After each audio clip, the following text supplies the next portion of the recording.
വേണ്ടി 25 വയസ്സിലെ ഗോപാൽ വരാണ്. ഗോപാലാണ് ഓൾറെഡി കല്യാണം കഴിച്ചതാണ്, ഒരു കുഞ്ഞുണ്ട്. ആദ്യത്തെ ഭാര്യ മരിച്ചതുകൊണ്ടാണ് രണ്ടാം കല്യാണം നോക്കുന്നത്. അതേസമയത്ത് ഗോപാലിന് സർക്കാർ ഉദ്യോഗസ്ഥൻ കൂടിയാണ്. ഗോപാലാണെങ്കിൽ യമുനയുടെ അച്ഛനോട് ഇവൾക്ക് എഴുതാനും വായിക്കാനും അറിയോ എന്ന് ചോദിക്കാം. അതേസമയത്ത് അവരാണ് ആദ്യം ഇല്ലാന്ന് പറയുമ്പോൾ തന്നെ ഗോപാൽ നീ കല്യാണം നടക്കില്ല എന്ന് പറയാം. അതേസമയത്ത് യമുനന്റെ അച്ഛനാണ് അവൾക്ക് ബേസിക് ആയിട്ടുള്ള കാര്യങ്ങളൊക്കെ ഞാൻ പറഞ്ഞോട്ടെ എന്ന് പറയാണ്. നിങ്ങൾ കള്ളം പറയുന്നതാണോ എന്ന് ചോദിക്കുമ്പോൾ നമ്മൾ യമുനയാണ് അല്ലെ എനിക്ക് അറിയാമെന്നും പറയും. അത് മാത്രമല്ല ഗോപാലിന് പെൺകുട്ടികൾ പഠിക്കണം, അവരുടെ കാലിൽ നിൽക്കണം എന്നൊക്കെയാണെന്നും പറഞ്ഞു കൊടുക്കാം. എന്നാൽ യമുനയുടെ വീട്ടുകാരാണെങ്കിൽ ഇതൊന്നും നമ്മളെ പാരമ്പര്യത്തിന് പറ്റുന്ന കാര്യമല്ല എന്നൊക്കെ പറയാണ്. അവനാണെങ്കിൽ ഡാൻസ് വരെ കളിക്കുന്നതിന് എനിക്ക് കുഴപ്പമില്ല എന്നും പറയുന്നുണ്ട്. ലാസ്റ്റ് വീട്ടുകാർ ഇതൊന്നും പറ്റൂല എന്ന് പറഞ്ഞു കൊടുക്കുന്ന സമയത്ത് ഗോപാൽ അവിടെ നിന്ന് ഇറങ്ങി പോവാം. നല്ലൊരു സംബന്ധം ആയതുകൊണ്ട് തന്നെ യമുനയുടെ അച്ഛൻ പുറകെ പോയിട്ട് എല്ലാത്തിനും സമ്മതമാണെന്ന് പറഞ്ഞ് കല്യാണം നടത്താം. എന്നാൽ യമുന വളരെ ചെറിയ കുട്ടിയായതുകൊണ്ട് അമ്മയുടെ വീട്ടിൽ തന്നെയാണ് താമസിക്കുന്നത്. ഗോപാലാണെങ്കിൽ ഇടയ്ക്കിടയ്ക്ക് യമുനെ കാണാനും വരുന്നുണ്ട്. അങ്ങനെ ഒരു പ്രാവശ്യം വന്ന സമയത്ത് ഗോപാൽ യമുനയ്ക്ക് നല്ലൊരു ബുക്ക് കൊടുക്കാണ്, ഇത് വായിച്ചു പഠിക്കണം എന്നും പറയാണ്. യമുനയാണെങ്കിൽ കുട്ടികളുടെ കളിക്കുകയും അതേപോലെ വീട്ടിൽ അമ്മയുടെ കൂടെ നിന്ന് ഭക്ഷണം ഉണ്ടാക്കാനും പഠിക്കാണ്. ഒരു സമയം പുറത്തു നിന്നും കളിക്കുന്ന സമയത്ത് ഗോപാൽ അവിടത്തേക്ക് വരികയായിരിക്കും. ഗോപാൽ പിറകെ വരികയാണ്. അങ്ങനെ വീട്ടിൽ പോയതിനു ശേഷം ബുക്ക് പഠിച്ചു എന്ന് ചോദിക്കുകയാണ്. അതേ സമയത്ത് യമുനയുടെ അമ്മയാണെങ്കിൽ ബുക്കൊന്നും പഠിക്കുന്നില്ല, ഞാനത് കളഞ്ഞു, അത് മാത്രമല്ല പഠിച്ച പെൺകുട്ടികൾ ആരുടെയും കൂടെ ഒളിച്ചോടി പോകും എന്നും പറയാണ്. അതേസമയത്ത് ഗോപാലാണെങ്കിൽ എന്റെ ഭാര്യ പഠിച്ചതിന് ശേഷം അങ്ങനെ പോയാൽ എനിക്കൊരു കുഴപ്പമില്ല എന്നും പറയുന്നുണ്ട്. അങ്ങനെ അന്ന് ദിവസം ഗോപാൽ അവിടെ താമസിച്ചിട്ടുണ്ടായിരുന്നു. യമുന അടുത്തേക്ക് പോയെങ്കിലും ഗോപാൽ മൈൻഡ് പോലെ ആക്കിയിട്ടുണ്ടായിരുന്നു. യമുന അവൾക്കറിയുന്ന ഓരോ കാര്യങ്ങളും പറയാനും തുടങ്ങി. എന്നാലും ഗോപാൽ തീരെ നോക്കിയിട്ടുണ്ടായിരുന്നില്ല. പിറ്റേ ദിവസം രാവിലെ ഗോപാലിനെ കാണുന്നുണ്ടായിരുന്നില്ല. അത് കണ്ട് ഒരുപാട് സങ്കടമായി യമുനയാണെങ്കിൽ ഗോപാൽ കൊടുത്ത ബുക്ക് എടുത്ത് വായിച്ചു പഠിക്കാണ്. അങ്ങനെ വർഷങ്ങൾ കഴിഞ്ഞു പോവാണ്. യമുനയ്ക്ക് ഇപ്പൊ നല്ല വയസ്സായിട്ടുണ്ട്. അങ്ങനെ വലിയ പെൺകുട്ടിയായി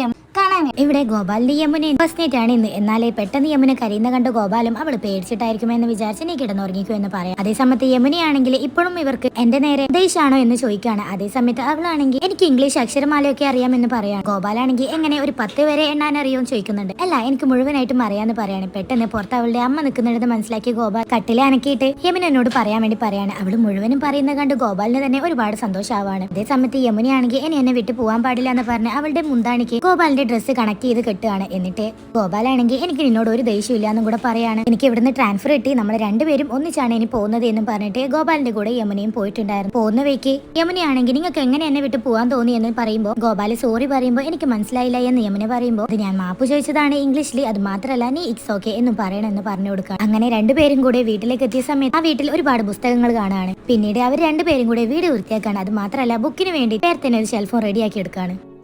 ഒരു ദിവസം ഗോപാൽ ജോലി കഴിഞ്ഞ് വീട്ടിലേക്ക് വരും. യമുനയാണെങ്കിൽ പുറത്തിരിക്കുന്നുണ്ടാവും. എന്താ കാര്യം നോക്കുമ്പോൾ വയറുവേദനയാണെന്ന് പറയാണ്. അതേസമയത്ത് ഹോസ്പിറ്റലിൽ പോവാന്ന് പറയും. അവള് പറയും അമ്മ പറഞ്ഞിട്ടുണ്ട് ഇതൊക്കെ സാധാരണയാണെന്ന്. എന്നാ പിന്നെ കട്ടിൽ പോയി കിടക്കുന്ന പറയുമ്പോൾ കട്ടിലൊന്നും കിടക്കാൻ പാടില്ല, അതൊക്കെ ദോഷമാണെന്ന് പറയണം. അതേസമയത്ത് അവനാണെങ്കിൽ അവളെ തൊടാൻ പോകുമ്പോൾ എന്നെ തൊടാനും പറ്റൂല, ദോഷമാണെന്ന് പറയാണ്. ഇവളെ ഇങ്ങനെയൊന്നും ചെയ്തിട്ട് കാര്യമില്ല എന്ന് പറഞ്ഞിട്ട് ഗോപാലാണെങ്കിൽ നീ ഇപ്പൊ കട്ടിൽ പോയി കിടന്നില്ലെങ്കിൽ ഞാൻ എന്തായാലും തൊടുന്നു പറയാണ്. അതേസമയത്ത് യമുനയാണെങ്കിൽ അവൻ തൊടണ്ടെന്ന് വിചാരിച്ച് കട്ടിലിൽ പോയി കിടക്കാം. അങ്ങനെ ഇരിക്കുമ്പോൾ നമുക്ക് ഫുഡ് ഉണ്ടാക്കണ്ടേ എന്ന് പറയും. അവളാണെങ്കിൽ എനിക്ക് ഫുഡ് ഉണ്ടാക്കാനും പറ്റൂല എന്നും കൂടെ പറയും. ഗോപാലാണെങ്കിൽ ഇതൊന്നും കേൾക്കാതെ പോയിട്ട് ഫുഡ് ഉണ്ടാക്കി കൊടുക്കാണ് അവൾക്ക്. അങ്ങനെ ഇവര് നാട്ടിലൂടെ പുറത്ത് കൈയും പിടിച്ച് പുറത്തേക്ക് പോവുകയും പൂ വാങ്ങി അവളുടെ തലയിൽ കുതി കൊടുക്കുകയൊക്കെ ചെയ്യാണ്. ഇതൊക്കെ ആ നാട്ടിലുള്ളവർ വളരെ ആശ്ചര്യത്തോടെ നോക്കുന്നുണ്ടായിരുന്നു. രണ്ടുപേരും ആരുമില്ലാത്ത ഒരു സ്ഥലത്ത് പോയിരുന്ന് സംസാരിക്കാൻ തുടങ്ങാണ്. ഗോപാലാണെങ്കിൽ ഞാൻ നല്ലപോലെ ഇംഗ്ലീഷ് പഠിച്ചു, എന്നാൽ നല്ലതായിരിക്കും എന്ന് പറയാണ്. യമുനയാണെങ്കിൽ ഞാൻ ഇംഗ്ലീഷ് പഠിച്ചിട്ട് എന്ത് ചെയ്യാനാ എന്ന് ചോദിക്കാണ്. എന്ത് ചെയ്യാനാണ്, എനിക്ക് രണ്ടുപേർക്ക് അത് പറഞ്ഞു കൊടുക്കാം എന്നും കൂടെ അവൻ പറയാണ്. അങ്ങനെയാണെങ്കിൽ നിങ്ങൾ എന്നെ സ്കൂളിൽ ചേർക്കൂ എന്നും കൂടെ ചോദിക്കുന്ന സമയത്ത് ഗോപാലാണെങ്കിൽ എന്തുകൊണ്ട് യമുന എന്നെ സ്കൂളിൽ ചേർത്തൂടെ എന്ന് ചിന്തിക്കാണ്.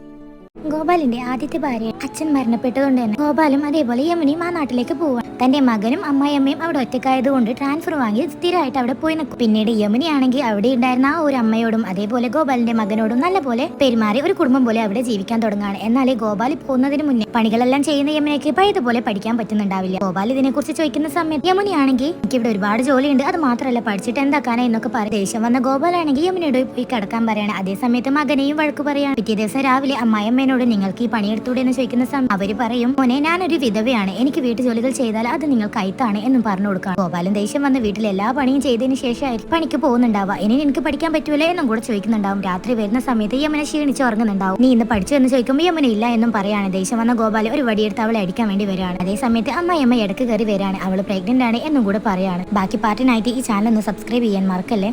ഇവിടെ ഗോപാല് യമുനെ അടിക്കാൻ വരുന്ന സമയത്ത് ഗോപാലിന്റെ അമ്മയമ്മയാണ് അവള് പ്രഗ്നന്റ് ആണ്, അവളെ ഒന്നും ചെയ്യണ്ട, ഇനി വീട്ടിലെ ജോലിയെല്ലാം ഞാൻ തന്നെ ചെയ്തോളാം എന്ന് പറയാം. യമുനയാണെങ്കിൽ വിഷമിച്ചിരിക്കാണ്. ഗോപാല് നീ എന്നെ തല്ലിക്കോ എന്ന് പറഞ്ഞ് വലിയൊരു വടിയെടുത്ത് കൊടുക്കാണ്. യമുന പ്രഗ്നന്റ് ആയത് മുതൽ അവസാനം വരെ ഡോക്ടറെ കാണിച്ച് അതാതായ ചികിത്സ യമുനയ്ക്ക് കൊടുത്തിട്ടുണ്ടായിരുന്നു. നല്ല രീതിയിൽ സുഖപ്രസവം തന്നെ നടത്താണ്. എന്നാലേ കുറച്ച് കഴിയുന്ന സമയത്ത് കുഞ്ഞിന് വയ്യാണ്ടാവാണ്. ഡോക്ടർ വരാൻ ലേശം വൈകിയതും കുഞ്ഞ് മരണപ്പെട്ടു പോവാണ്. ഇതിനോടനുബന്ധിച്ച് യമുന ഡിപ്രഷനിലേക്കും പോവാണ്. ഗോപാലാണെങ്കിൽ നീ ഇങ്ങനെ ഇരുന്ന എങ്ങനെ ശരിയാവുക, എന്തെങ്കിലും ബുക്ക് വാങ്ങി തരട്ടെ നീ അത് വായിച്ച് പഠിക്കാൻ നിന്റെ മൈൻഡ് ഒക്കെ ഒന്ന് മാറട്ടെ എന്ന് പറയാണ്. യമുന നമ്മളെ കുഞ്ഞ് എങ്ങനെയാ മരണപ്പെട്ടെന്ന് ചോദിക്കും. ഗോപാലാണെങ്കിൽ കറക്റ്റ് സമയത്ത് ഡോക്ടറെ കൊണ്ടുവരാൻ കഴിഞ്ഞില്ല എന്ന് പറയാം. അപ്പൊ യമുന പറയും, ഇന്നു മുതൽ ഞാൻ പഠിക്കാൻ തുടങ്ങുകയാണ്, അത് മാത്രം ഡോക്ടർ തന്നെ ആവാൻ തീരുമാനിച്ചു, ഇനി ഒരാളും തക്ക സമയത്ത് ചികിത്സ കിട്ടാതെ മരിക്കാൻ പാടില്ല എന്നും അവൾ പറയാണ്. ഗോപാലിനാണെങ്കിൽ ഒരുപാട് സന്തോഷമാവാണ്. ഒരു പെണ്ണിന്റെ വായിൽ നിന്ന് ഞാൻ ഇനി പഠിക്കും, ജോലിയും വാങ്ങും എന്ന വാർത്ത അവൻ കേട്ടല്ലോ എന്ന് ആലോചിച്ചിട്ട്.